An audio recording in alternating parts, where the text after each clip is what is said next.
Building দেখা যাচ্ছে। Concept একদম নতুন কনসেপ্ট।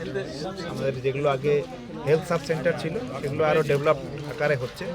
গোয়ালপুকুরে এই নিয়ে 6টা হলো, আরও হবে, তার প্রপোজাল অলরেডি আছে, পাইপলাইনে আছে।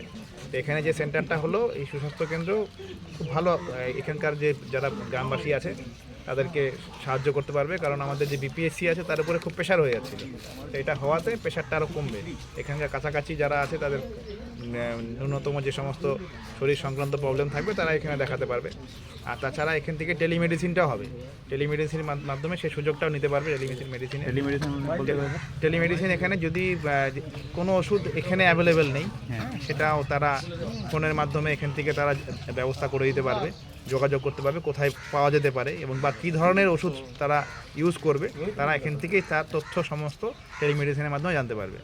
এখানকার লোক ম্যাক্সিমাম লোকের কাছে মোবাইল আছে, তার টেলিমেডিসিন ব্যবস্থা এখান দিয়ে দিতে পারবে। আর এখানকার যিনি আছেন ফার্স্ট এএনএম তিনিও সাহায্য করবেন। কোনো এমনি কোনো চার্জ লাগে না, এমনিতেই সরকারি জায়গায় কোনো চার্জ লাগে। টেলিমেডিসিনেও কোনো এটা বিনামূল্যে দেওয়া হয়, সমস্ত পশ্চিমবঙ্গে আছে সেই ব্যবস্থা।